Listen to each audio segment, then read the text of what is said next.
Okay, so what do you guys think you would do if you saw an amendment being violated? Zion. I will contact the courts and contact my lawyer. That is a great answer, actually. Yes. What do you think, Ahmet? Honestly, no. First of all, who is violating the amendment? Okay, so the police, so it could be law enforcement, it could be the government. Okay. So if the police are like violating somebody's amendment, like First Amendment or something, right? As a normal person, if you go and as a normal person, there's nothing much you can do actually because your right to can be violated since they're already doing it for someone else.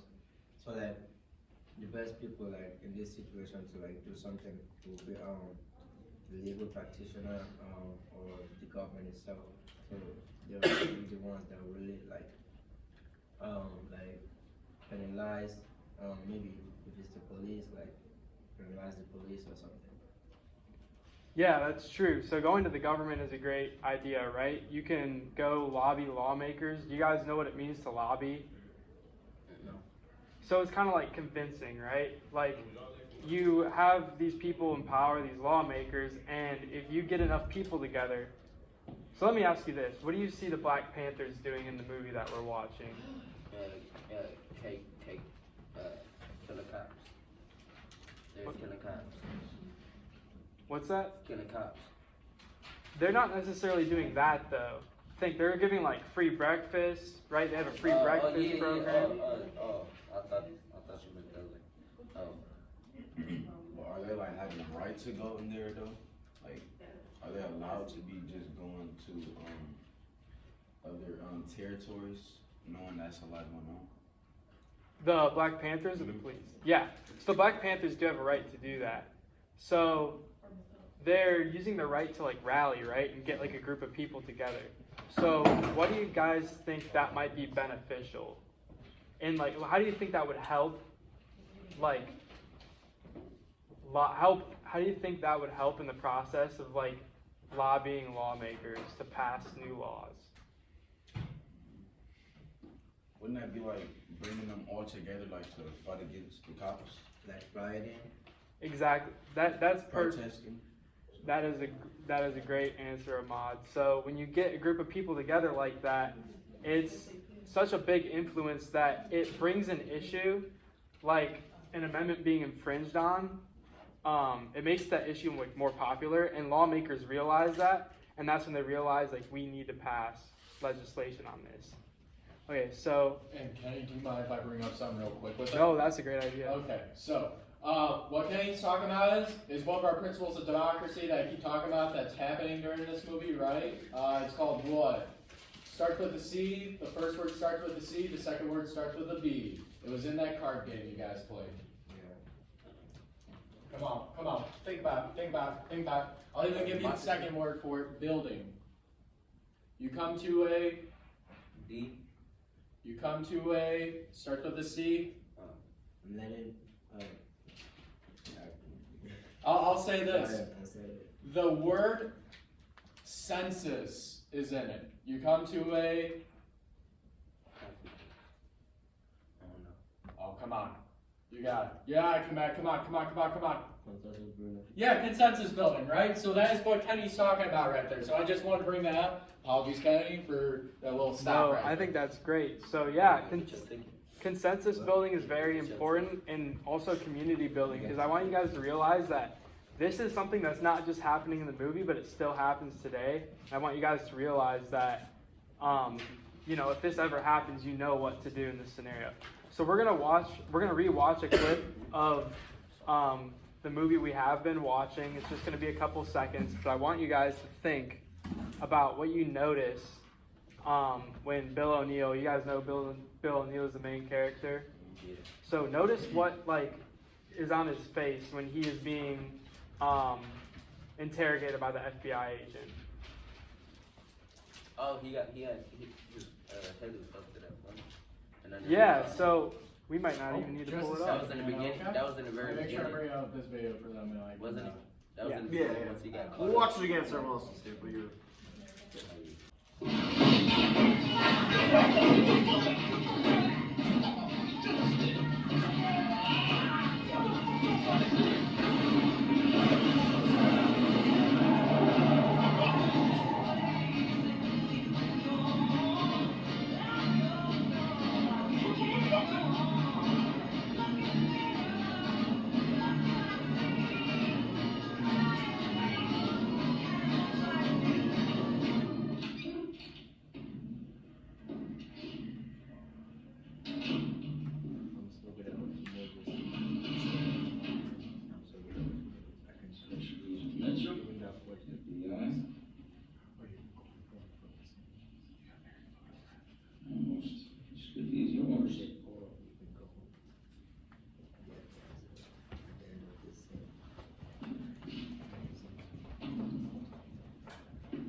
Okay, so I know that was very brief. We did not. Interesting. Oh yeah, sometimes they come on their own. I got you, Kenny. There we go. Oh, there we go. Oh, thank you. Yeah, no problem. So I know that was pretty brief, but what did you notice about Bill O'Neill? Like, what's going on right here? His head's leaking? Yeah, so what that means, that's fresh blood, right? Mhm. So what do you guys think happened between the scene where he's in the car being chased and then now? Like, what do you think happened to him? Why do you think he has that on his head? Didn't he get hit by that other dude who was like who tore his cars stuff when he went to steal the car? Yeah, so that guy actually, he got him, so he stabbed him in the chest, Oh, but then he got away after that. So, I think the cop was probably hitting him, trying to question him, make him tell the truth. exactly. That is, he was resisting arrest or something. Maybe. yeah. And then he got hit. So we know the cop, likely there was some form of police brutality where the cop, hit him across the head.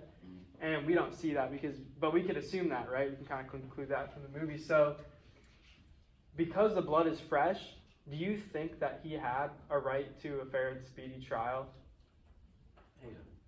No. Yeah, he didn't, because he is basically caught for doing something, and then he's immediately being interrogated by an FBI agent. So you guys remember what amendment that might be that is being infringed on? What amendment do you think? Yeah, what do you think? Is not the fourth. The fifth is another one, yes. So that is one we're actually going to talk about too. The Fifth Amendment. Why do you guys think the Fifth Amendment is being violated here? And then think there's another one that's being violated here too. And I want you guys to kind of talk in your smaller groups. Think about this for a couple minutes, and then we'll come back together.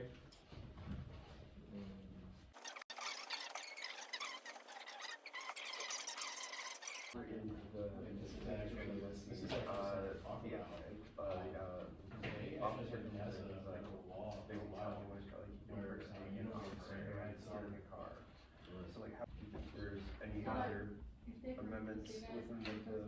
What happens right after the scene? Like, what are the people? They let him go. Yeah, but what?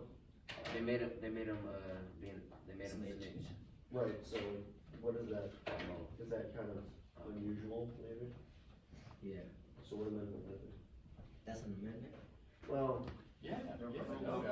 Don't put him as a spy. Well, not that, but he's talking about an unusual punishment right there, right? So what do you think, what amendment might that be? Yeah, there we go, awesome. so it's like cruel and unusual punishment. They didn't, instead of going to jail, that's what. Yeah, I think that's kind of that's- unusual, what you said. So yeah, I've heard some pretty good conversations between you guys, Jackson, John, and Mr. Soltes. The Eighth Amendment, like Komet was saying, that's definitely an amendment that might be infringed upon here, right? It's kind of cruel and unusual that he's forced to admit to a crime he may or may not have done, but that's also self-incrimination, the Fifth Amendment, like Hannah had said. So that is, yeah, those are two very good amendments to bring up. We could also bring up the Sixth Amendment, right? You guys remember what the Sixth Amendment is? Jury. Yeah, so right? It's a right to have a jury watch you have a fair and speedy trial after you commit a crime. So we could already see from this video 3 amendments being infringed on, and the reason we asked the bell ringer we did today is we just want you guys to know, because this stuff still does happen today, what you guys can do if this ever happens to you. And that will conclude the bell ringer, and we'll resume the movie right now. So thank you guys very much for participating.